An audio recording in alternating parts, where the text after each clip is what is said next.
Good evening and welcome to the 2023 Bloomington Democratic Mayoral Primary Debate. I'm Joe Wren.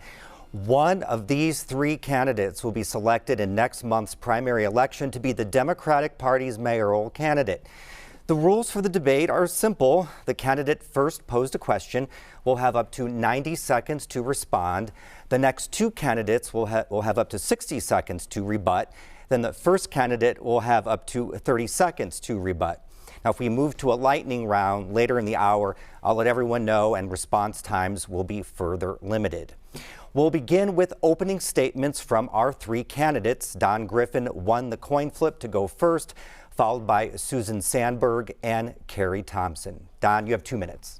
All right. Hello, I'm Don Griffin Jr. I'm a Bloomington native. My dad was a police officer. My mom was a secretary for Indiana University. I have two bad little sisters that I grew up with here in Bloomington. And I met my wife on the playground at University Elementary School, and we raised an amazing son by the name of Dexter. I've been the deputy mayor for the last 2 years, and it's been the best job of my life. And I want to continue that on. I believe in Bloomington, and I hope you do too. And the idea of believing in Bloomington means that our best days are ahead of us, not behind us. It means that we can become an iconic community by just leaning in to who we are as Bloomingtonians. And I think that starts with sustainability, diversity, equity, inclusion, accessibility, and the sense of belonging, of housing for all, economic and cultural growth. There's a few things I want to talk about that I'm going to do, that I want to do. I want to make Bloomington an arts and cultural and music destination in the Midwest with a arts and music incubator. I want pre-K for all. We're actually working on this already, but I want to do pre-K for all. Regional transit with 60% electric and hybrid before 2030.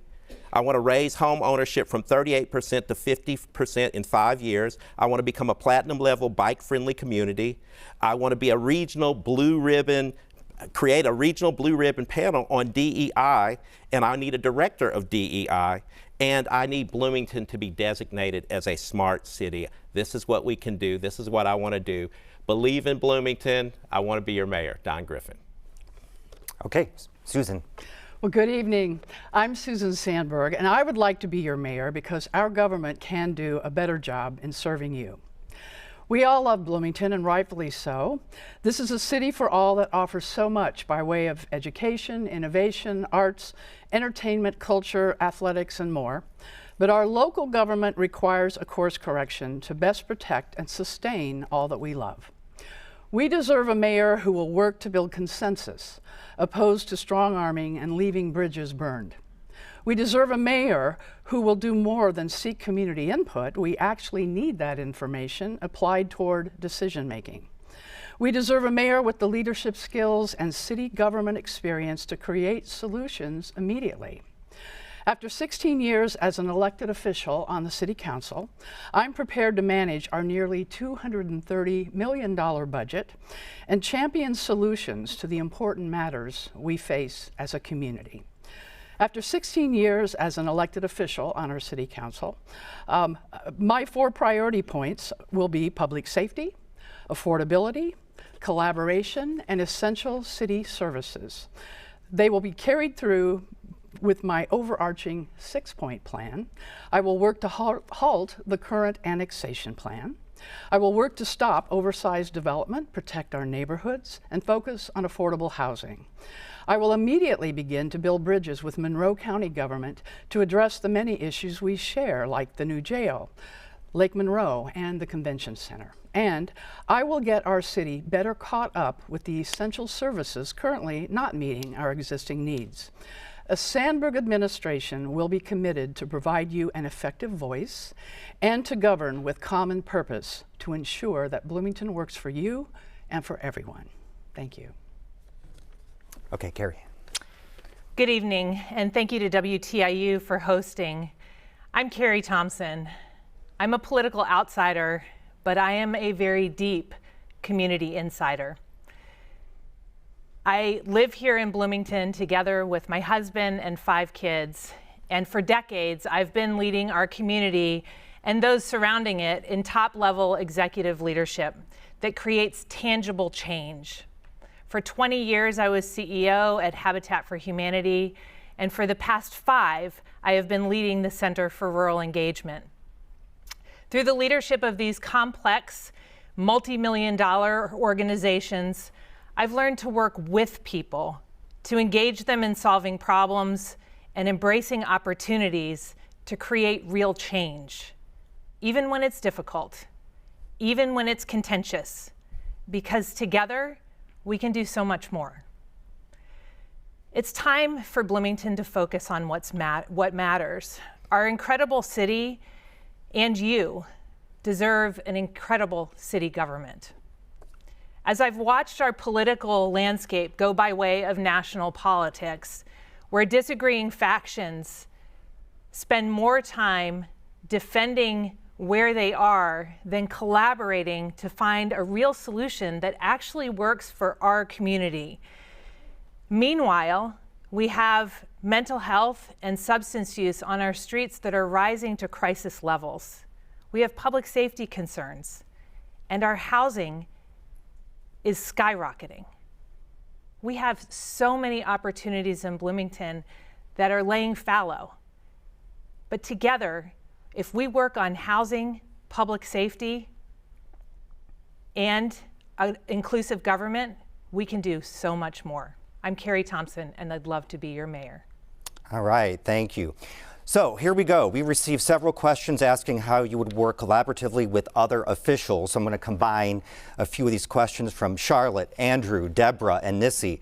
How would you work with the council, and how would you work with residents who desire respect and input in community conversations?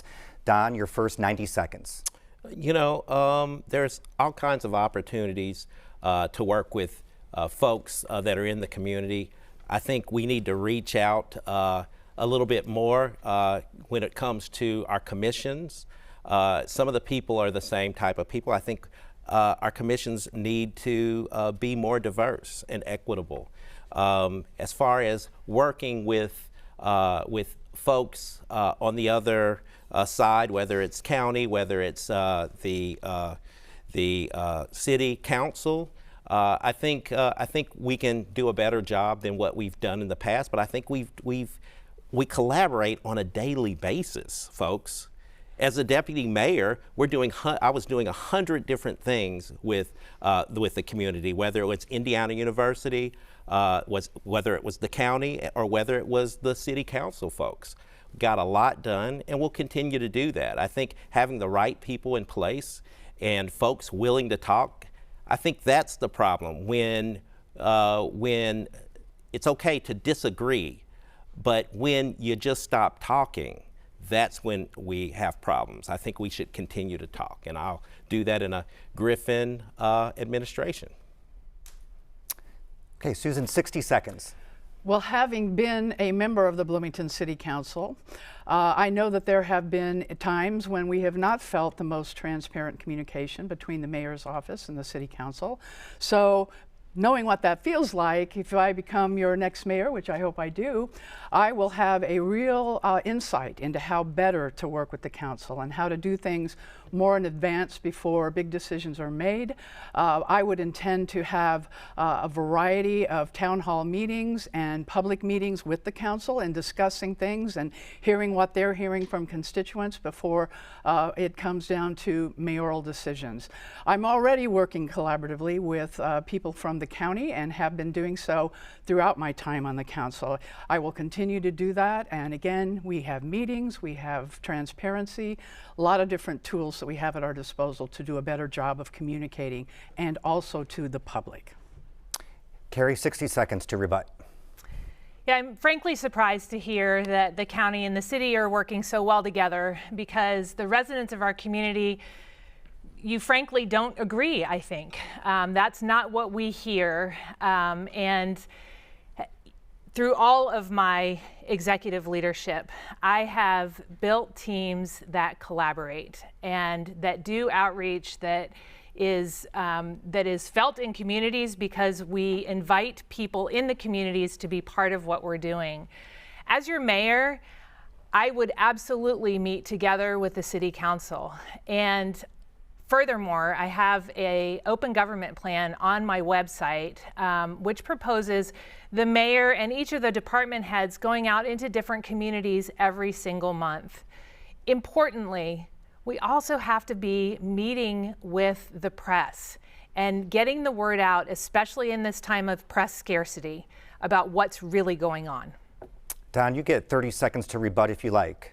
Yeah, I've been on both sides of this, and there's a lot of communication that happens. There's a lot of things that go on a daily basis, whether it's the police and the sheriff, whether it's creating a brand new budget with the city council. There are things that happen. Yes, collaboration, and because we don't have a strong press right now, getting information out to those who need it will be a paramount thing that will happen in my administration. Question 2, in candidate forums for a primary within a party, the statements from each candidate often sound vaguely similar to each other, and it's often difficult to discern distinctions. So we have an email here from John, wants to know, what do you think would most distinguish your mayoral administration from those of the other 2 candidates? Susan, you begin, 90 seconds. Well, first of all, my record of voting on the Bloomington City Council have shown where I have departed from the current administration on various things regarding annexation, the cooperation that I did not think was happening with our county colleagues with respect to the CIB management of the convention center. So again, it is so incumbent on all of us to be good communicators, and I think that is something that I have done in my term of service on the council, being open-minded, listening to all sides of things before we weigh in and make important decisions. So again, I feel that my experience on the city council, my years of actually being in the government, understanding how things work, understanding how the budgets work. I've certainly been a part of reviewing them and building them from the ground up. We're going to have our budget retreat coming up at the end of this month, in which we start to set the table for how the next year's budget is going to be planned.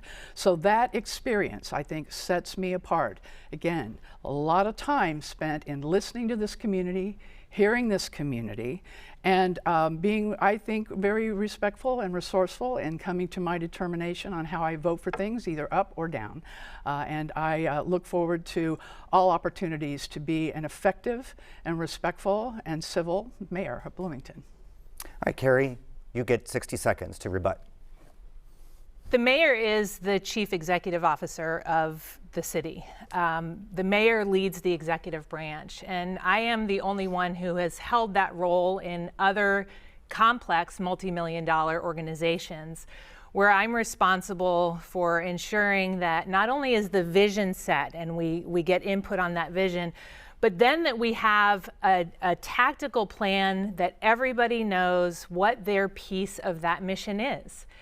And when things go wrong, what happens is that it frequently falls on the chief executive's shoulders to navigate the ambiguities and to keep people safe and to ensure that the organization as a whole is moving forward. I have collaborated throughout all of this executive leadership, but it is critically important that we have a leader that really knows how to lead and manage complexity. Okay, Don, 60 seconds. First of all, being the deputy mayor and actually leading 850 people and all the directors of the city gives me the experience that Carrie mentions that she might have. And I'm not disputing that she doesn't have experience, but I would say that each of us have experiences to bring to the table. Susan has experiences that we don't share, that she brings to the table. So you're looking at 3 very competent people, and I would like to say, me knowing how to run a city, that's going to help run the city that needs to be ran, correct? And then the fact that I can relate. I've been the person on the other side. I've been the poor person. I've been the business owner. I've been the person advocating for arts and DEI. Okay, out of time. Susan, you do get 30 seconds if you'd like. I do have leadership experience, and I have put that leadership experience to good use. I have built very good relationships with the people who are at City Hall, and I think that's another strength that I bring. I work well with the Public Safety Department in listening to them, hearing them, and being responsive to the things that they have brought forward to the City Council. So when it comes to leadership, I feel confident in my skills in that area, and the relationships that I've already developed through the past 16 years, I think are key to success. Several folks want to know about climate change. Bloomington currently spends approximately $2 million per year on programs to mitigate, adapt to climate change. Under your administration, would this commitment grow, shrink, remain the same? Why? Carrie, 90 seconds. Yeah, climate is incredibly important, and I want to give credit to the Hamilton administration and the City Council for the climate action plan that has been put into place. It is critically important that we prioritize which pieces of this we can do first and how we're going to implement it. This plan is already underway, and what we know as citizens is that really, if we want impactful climate change, we also need to work with every household. We need to have a very powerful public education program for things that each household can do to impact climate on their own. We've done some new bike and ped paths. I would focus on Bloomington Transit. They just got a new funding stream, and frankly, the transit system is cumbersome, especially if you have kids to drop off in one area and then get to work in another area. It can't work because the transit times are too long and the transitions are too long when you need to change buses. This alone, if we had a vibrant public transit system that people actually could use to get to work and daycare, that could pivot what we're doing here in Bloomington with climate. Okay, Don, you get 1 minute. I would invest more. I think our future lies in being champions of sustainability. It's an economic windfall. There are ways of speaking the buses. We were able to spend about $1.5 million on buses, on electric buses, to get $8 million total in buses. So we've got to keep investing in the future and the safety of our community and the world. So I would lean more into investment in climate change issues. So regional transit, I've talked about that. Electric buses before 2030, 60% electric buses, and becoming a platinum level bicycle-friendly community. All right, Susan, 60-second rebuttal. Climate change is real and climate action is needed. We do not want to shrink in our efforts to address that, and I think we can do it more effectively in ways like Zero in Bloomington, which is a part of our climate action plan, which focuses on what individual homeowners and residents and businesses can do in their own little corners to make incremental changes. That's important to do. The bigger things obviously do belong in transit. We just raised your taxes last year in order to make more investments in our public transit system, and that has resulted already in extended hours on Sunday, or actually Sunday hours of operation. We're working on an east-west corridor between Ivy Tech and IU.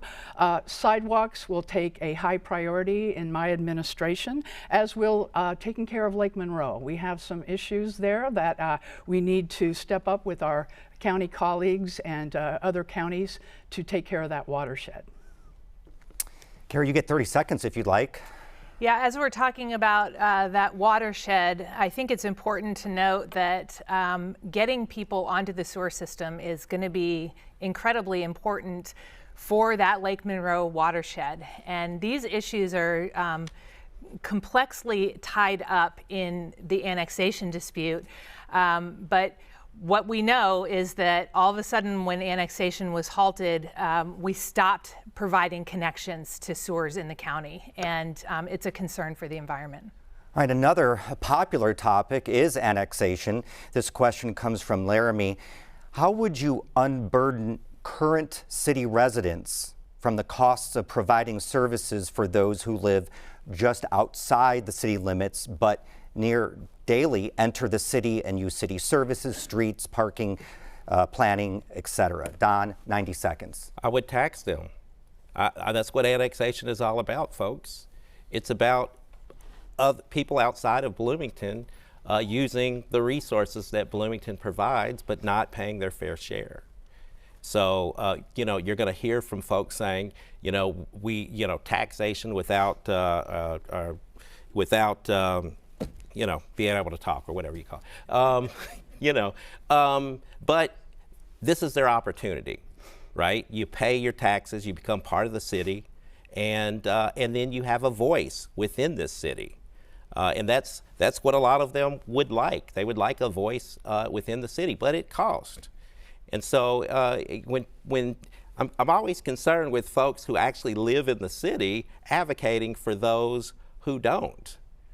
You're paying more money to get those services, and they have not been paying their full amount all these years. So this is kind of an equality type of thing. Let's come on into the dark side. Come on into Bloomington. It's great here. Water's better. You get sewer. 60-second rebuttal. Susan. I'm the only one on the stage here who actually voted no against the current annexation plan. I believe it had some flaws from the very beginning, and I was certainly on board when it was first proposed. City Council and County Council had the task of then trying to sit down together and try to work through some of the issues of this rather large proposal that came as a shock to quite a few people.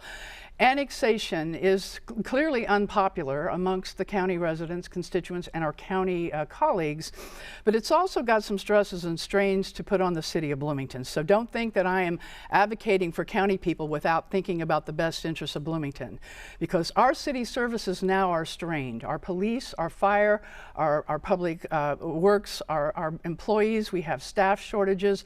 That's going to cause a real issue if for some reason there is annexation successful and then we have to provide those services out in the county. So there are a variety of reasons why I oppose it and why I feel it is important for us to reset and do it more respectfully. Carrie, 60 seconds to respond. Yeah, I think most people, both in the county and the city, no matter what you think about annexation, you feel like the process has been really flawed. And it is a solution that's being done to people instead of with people. And, I have talked about this before. I would certainly listen to county residents, and especially to dispel those myths that are out there about what's going to happen as soon as annexation happens. It is true, however, that the fees being paid for the sewer and water don't actually compensate the CBU fully for the costs of providing the entire infrastructure. And so I would say if annexation doesn't go through, we may have to look at a dual pay service again, which we've done in the past. Don, you do get 30 seconds if you'd like. First of all, it creates, when we go into those new portions of our community, our tax base increases. We have controllers, we have all kinds of folks that have figured this out, that whether or not we have the cost to extend services to those folks, and we do. I think we have to move forward, folks. Like annexation, it's moving forward. We talk about how. Okay, Don, sorry, we're out of time. No, you're fine. Moving on, Sarah wants to know about Lower Cascades. She says 2 of the candidates have stated that they would not close Old State Road 37 at Lower Cascades Park. They noted that they've heard residents outcry. What do they say to the other residents who don't share that opinion, support the road closure, and feel ignored? Is this a matter of who shouts the loudest? We start with Susan at 90 seconds. Well, I certainly do oppose that closure. And again, this is because I am listening to the constituents who this most impacts. And those were residents on the north side that are accustomed to using that road, not only for the enjoyment of that beautiful park down there, that historic park, but as an actual access point. We are landlocked. I live on the north side in Matlock Heights. And on game day and when we have heavy traffic on the bypass, it's really difficult for people to come in and out. Many people do use that road, and not as a speedway. You know, they respect the fact that it is a park and it is a driveway. But that is one objection to the closure. The other, of course, is just access to the park for people who have accessibility issues, mobility issues, people with children that want to bring their kids to that wonderful park. So those individuals spoke once and clearly opposed it, and they were listened to the first time. Now it's being brought back again. So how would I speak to people who object to that? I would just ask them very politely and kindly why we can't share that road, why it cannot be safe for all users, for bicycles, for pedestrians, for people who need cars in order to access that beautiful park and to be able to use that roadway. There is room for all of us to keep that safe and to keep that, I've even talked to many people who ride bikes who say they actually prefer having some eyes on that road and having more traffic on that street. All right. Carrie, 60 seconds. There has been a survey, and so it is not actually who's talking the loudest. And the survey was very clear that there is not support for closing that road at this time. The questioner, however, asks, you know, how do you get a seat at the table? And I think that it is entirely possible that there may be a win-win that is accessible to us here. And we just need to get curious about what needs are really being met by a potential road closure or maybe a side path. This is a complicated place to expand a road or to add any more pavement. It's not like Switchyard that was designed with 3 entry points. Accessibility is an issue, and that road closure causes some real challenges with people accessing the park. Don, 60 seconds to respond. Yeah, you know, I've walked the park with the mayor to decide whether or not it's beautiful or not, with the road going through or closed.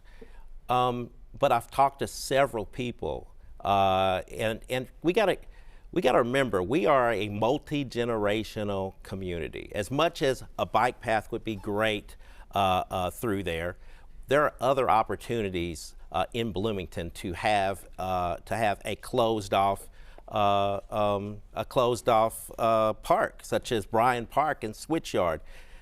I think we need to leave this park alone for accessibility, for folks who may need it, and it's beautiful. It's a unique type of park. It's like a miniature Spring Mill Park, how you kind of go through the roads. So I would leave it there, and there'll be other battles. Okay, time's up. Susan, you do get 30 seconds if you'd like it. Well, again, Sue Scambaluri, one of my colleagues on the City Council, this is her district, District 2.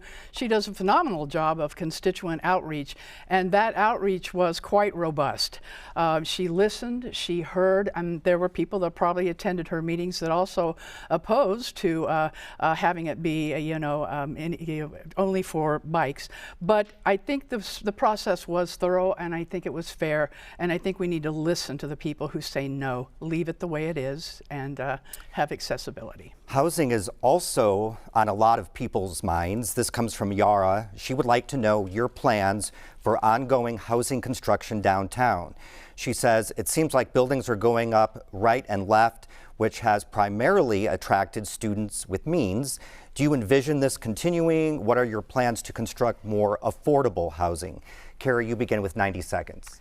Yeah, housing's been on my mind for most of my life, actually, because I spent several decades, and I still volunteer with Habitat for Humanity. And we have a really unique housing economy here in Bloomington, and it puts a pressure on certain geographies, but obviously we also just don't have enough supply. What we need in Bloomington is a strategy that actually works. I have a 5-point plan on my website at caryforbloomington.com that I would encourage you to take a look at. We also need to articulate what it is to be in Bloomington and what that built environment should feel like when you're next to it. How walkable is it? What is it like to live next to it? We have a tremendous opportunity with the Hopewell project, and that's the old hospital site, which has a master plan, but a master plan really doesn't tell you exactly what's going where and how. And so, you know, as the city is looking at this, I do think that we need to prioritize some lower income housing, some workforce housing, and housing for people who are working in Bloomington. We have a lot of student rentals, and we need those rentals. We also need to balance the scales. Don, 60 seconds. You know, folks, land downtown is going to continue to go up. And it's, from a financial perspective, it's always going to be the better deal for an investor to invest in college rentals, the people who pay the most. Where we can help is opportunities like the Hopewell Center, opportunities like land that the city already owns, to make sure that the properties that are in our control are affordable and long time affordable, 99 years plus. But we're going to continue to see, as Indiana University continues to grow, and unless they start creating more dorms, we're going to continue to see this, unfortunately. But we've got to use some of the same tactics that the out-of-town builders use with density. Susan, 60 seconds. Affordability is one of my platforms for my administration, and having been on the Plan Commission during the years that we were struggling with the Unified Development Ordinance, that's where it starts. And I think our formula, our incentives are not quite right. So we're going to have to go back and take a look at that and see what we can do to make changes in the UDO to actually emphasize and support affordability as opposed to what we're seeing now. A lot of people are alarmed, as am I, about some of the big box apartments that are coming up, and that's not the kind of housing that people are asking for and want. So we need to work with industry professionals who know how to build affordable housing. We need to take a look at where sites might be where that could actually occur. We need to take care of the housing that we already have, the older homes, the single family homes that are more naturally affordable, and we need to do everything we can to get those incentives right, to make sure we're tipping the scale more toward the housing that folks need in affordable ranges, and do less emphasis on some of the things we're seeing built now. Carrie, you get 30 seconds if you'd like. Yeah, well, I'm glad to hear that that affordability is a priority and that we can write it into code. You know, the council approves the UDO, and of course the administration facilitates it. We can be much more creative about the incentives that we are creating here in Bloomington to attract local partners who can create the housing that we need. And that's exactly what we should be doing. I've been an industry professional. I know the tools that will help. All right, Susan and James email in, wants to know who are our most vulnerable populations in the city, in addition to homeless persons, and what steps will you take to ensure that they feel welcome and safe? Don, 90 seconds. You know, the folks who suffer from mental health. We also, we've got folks, LGBTQ plus folks, African Americans, people of color. You see, part of the idea about believing in Bloomington is being this community of allyship that decides to wrap ourselves around all of our citizens. That's who we are as Bloomingtonians. And because of what's happening outside of our walls, we've got to be better. We've got to say this is who we are. And hate has no place here. We have to protect the folks who are unhoused. We have to protect the folks who have substance abuse issues and folks that have mental health going through mental health crises. We have to be that community that says, this is home, and we're going to get you to your next chapter. Susan, 60 seconds. Well, clearly the most vulnerable in our community are those that are suffering from severe poverty. And this is something that, of course, I am familiar with from both my work as a volunteer with South Central Community Action Program and also as a city council person who led an affordable living committee that resulted in a report called Working Hard, Falling Behind. We talked to a lot of individuals experiencing poverty in the community, and that was largely what we based our community report on. And they are living at the mercy of the crisis of the moment. They are dealing with the cliff effect. They start to do better and making inroads and getting out of poverty, and then the rules of the road say, you know, we're going to take away other assets that you have, whether it's public assistance or food stamps or what have you. So listening to those in poverty, and those also include the elderly in our community on fixed incomes that we need to be mindful of, especially as their mobility issues become greater as they age. Carrie, 60 seconds. Yeah, you know, if we're talking about the most vulnerable, I think the questioner has identified one of those groups already. But I think a lot of us who have a lot of privilege don't understand that LGBTQIA plus folks, Black and brown people in our community, immigrant populations, they all are also vulnerable. And it's really important that we have a comprehensive approach to not only keep people safe, but also welcome them so that they are genuinely part of our community. I want to talk for a minute, not just about people in poverty, but people who really are at the edge.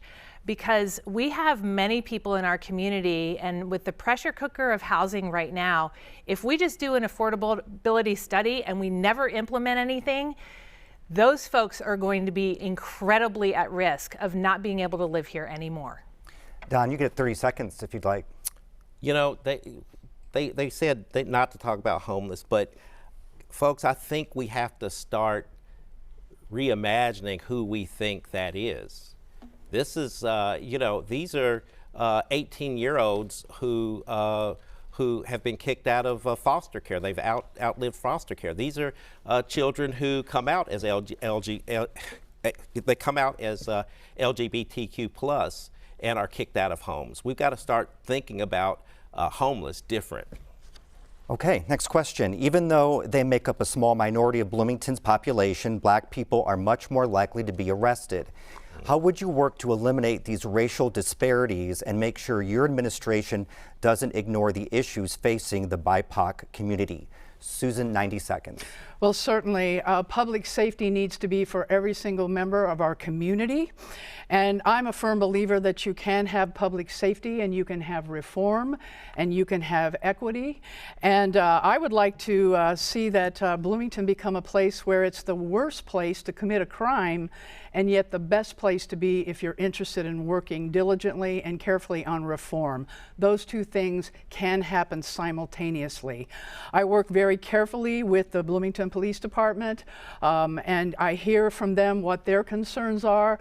I know that they are well trained, they are disciplined, they've had bias training. We all want to have a police department that does not make the headlines that we hear about in other communities, because that's not acceptable. It's simply not acceptable for there to be police brutality.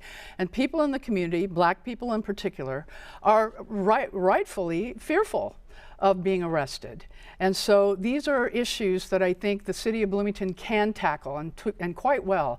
I would propose we have a summit on public safety and equity and have all parties come to the table to talk about how do we reduce the fear, how do we reduce the risks, and yet how do we have a public safety department that can deal with crime? Crime is something that absolutely is on the rise here in Bloomington, and so we need to be respectful and mindful of all parties that have a piece of solving that. Carrie, 60 seconds to rebut. Yeah, so the question is about how many Black people are being arrested and what equity issues there are with that. We do have an incredibly well-trained police force. However, we don't have a high number of Black and brown officers on that force. We need to take a serious look at that. Recruitment and retention have been an incredibly difficult thing to achieve under this current administration, but that's job number one. Training is great, and it doesn't actually move the needle very much, research shows, unless you actually have proximity and are able to talk to people who are Black and brown and get to know them. And that's what moves the needle with racism, with equity issues. We need representation and we need proximity. Don, 60-second rebuttal. You know, as a Black man, you know, I get tailed. My wife gets tailed. My son gets tailed. And maybe we need to start looking at not just arrest, but when someone's questioned and not and actually not arrested. It's got to be more equitable, because if I'm getting tailed and I was the deputy mayor and driving a Mini Cooper, what are other people with plates from outside of town? What's happening to them? So we've got to do a better job. I think it does also lie in having a community, having the people who serve look like the community that they serve. We need more diversity across the board, all throughout the city. 30 seconds, respond if you like. I would agree that diversity within our law enforcement is critically important, and I know for a fact that we take extra measures to hire police officers who look like the rest of the community. Unfortunately, because we are losing good officers to other communities, either through their paying better wages or diversity hires that we train and we bring on board are also taken away by other communities who are also looking for that to make sure that they have a police department that looks like their community. Okay.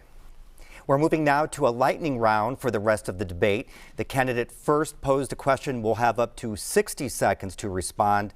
The next two candidates will have up to 45 seconds to rebut, and the first candidate will have an optional 15 seconds to rebut. So we had a couple questions about traffic. Peter wants to know if you support restoration of City Council oversight to new traffic calming projects, greenways, and new bicycle infrastructure. And then Rocky asked what can be done about the condition of streets that they're in. He says they're like a minefield. So Carrie, 60 seconds. Two questions, 60 seconds. First of all, I do support more oversight in the creation of traffic calming and bike lanes. I'm a cyclist myself. I ride to work every day.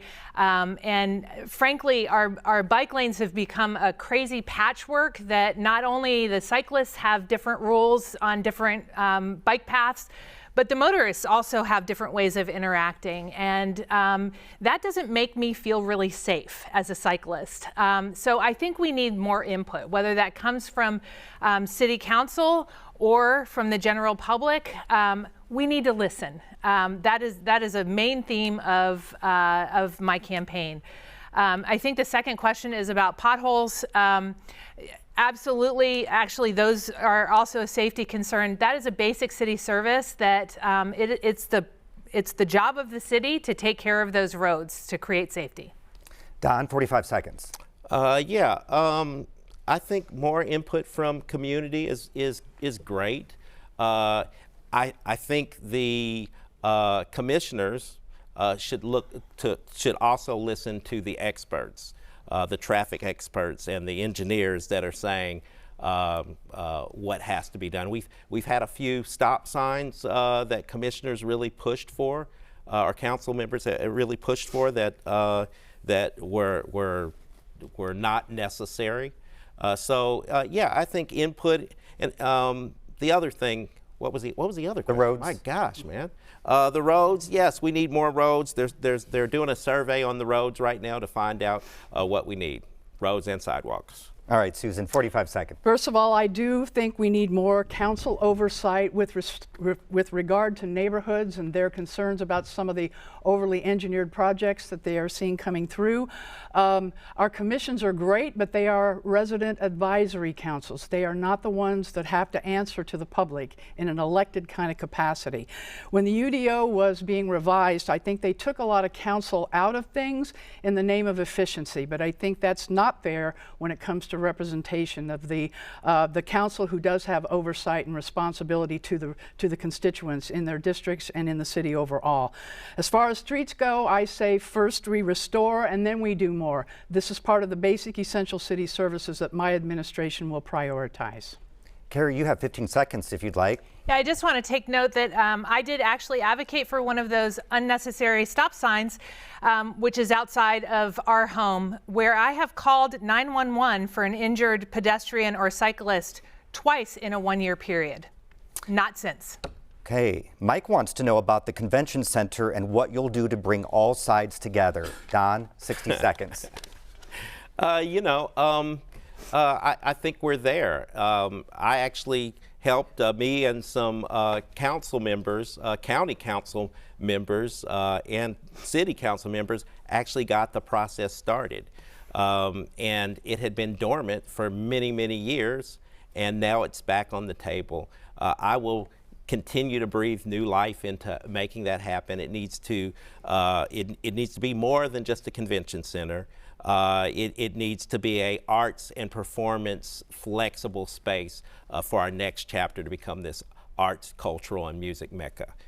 So yes, I do support it. It just needs to be world class. I'm all for it. Susan, 45 seconds, rebut. The convention center is important for a collaborative effort between Monroe County government and the city of Bloomington. And as a council member, I did vote in favor of the commissioners and the county council in moving forward with this expansion under the CIB model. I did not see the need to have any more standoff about that. It's time to work together. It is the Monroe County Convention Center, and as such, we need to be partners with them. We need to make sure it is the best convention center that this community deserves. But it is time to move forward. And I have been in meetings with various county officials about how we move that forward in an expeditious manner, using the food and beverage tax dollars that have been accrued in order to do that. Carrie, 45 seconds. I think, first of all, having an executive in the mayor's office that doesn't come with baggage of the us and them that has been happening could be really beneficial. Somebody who, like me, genuinely wants to work with the county and make this happen. The Capital Improvement Board was a great proposal. It gets the executives out of it and the political egos out of it, and it appoints residents who can make these decisions together. 3 from the county, 3 from the city, and then they choose the final one.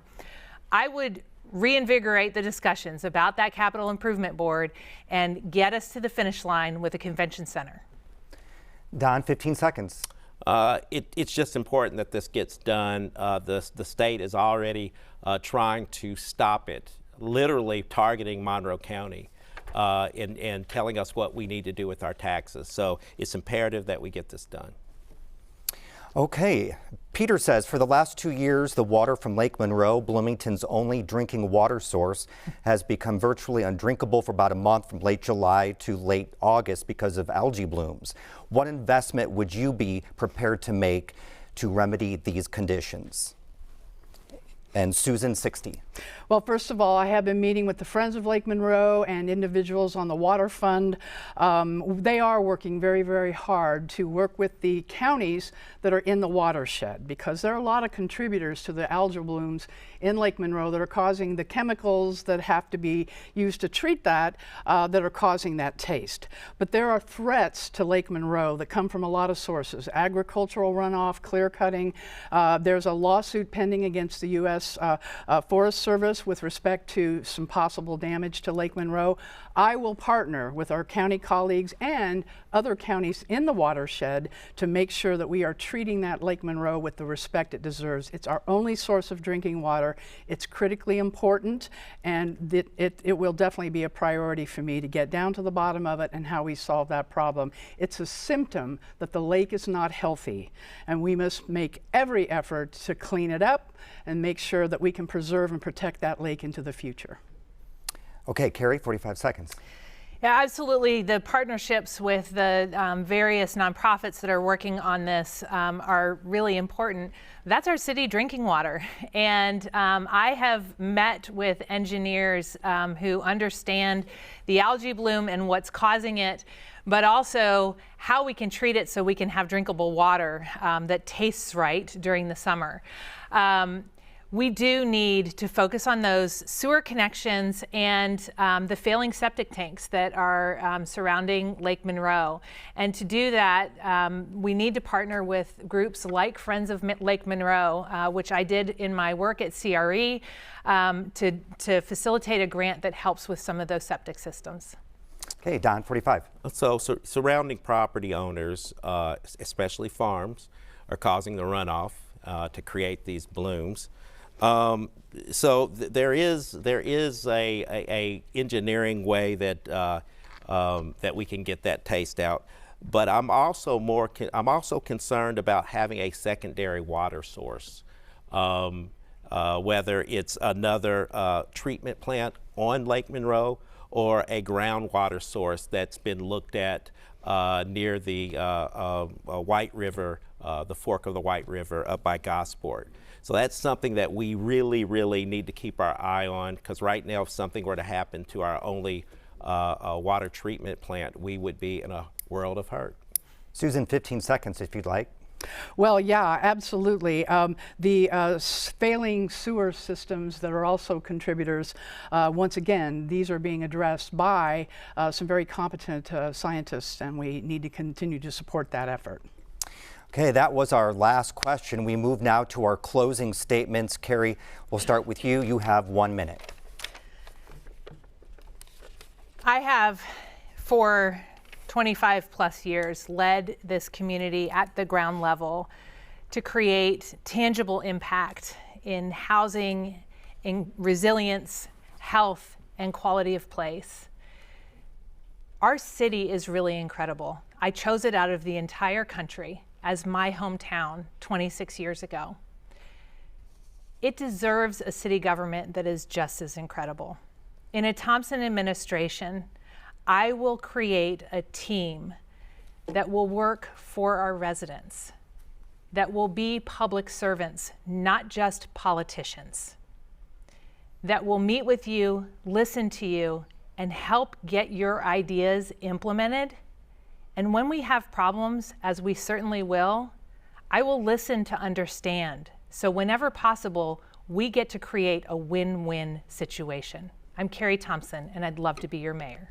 All right, Susan, 60 seconds. Well, thank you to our host, to our moderator, to my fellow candidates, and to those of you watching and listening tonight. Collaborative leadership is at the core of successful government.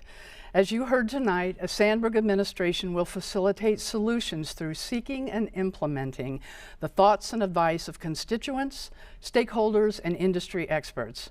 I will lead our great city with courage, inclusion, and optimism. Help me take the next step in elevating the relationship between our city and county, protecting our Lake Monroe watershed, fully staffing our emergency services and city labor force, maintaining neighborhood integrity, supporting our small business community, continuing our rich tradition in the arts, and transparently communicating with the community over the next 4 years. I thank you for your support, and I look forward to the opportunity to serve you as Mayor of Bloomington. Thank you. All right, thank you, Don. 1 minute, closing statement. When I was growing up in Bloomington, it was a different place. As a kid, I was bullied because of my color. I knew that if I was going to stay here, I was going to have to change Bloomington. And 40 years later, I was running the city as the deputy mayor. I have seen firsthand how much our community has progressed and how far we still have to go.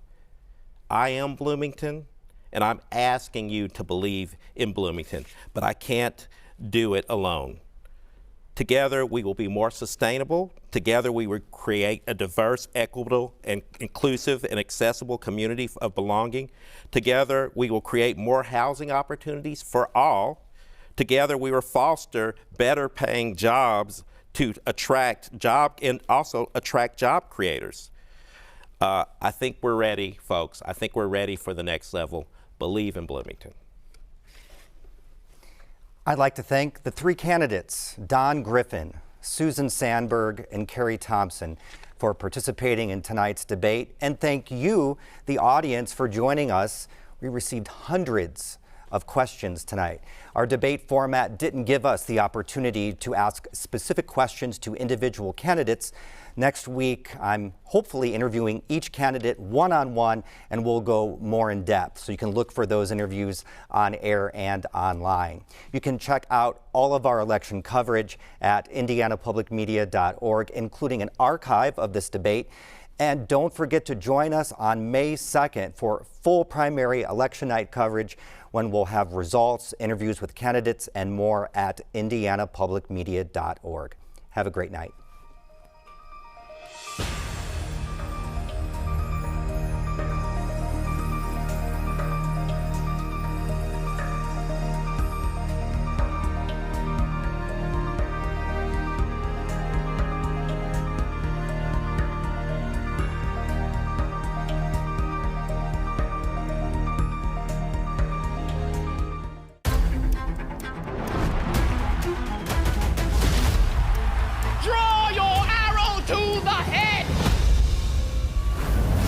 We're running out of time. Oh, God! I already feel so empowered. We could just live happily ever after, but that would be no fun at all.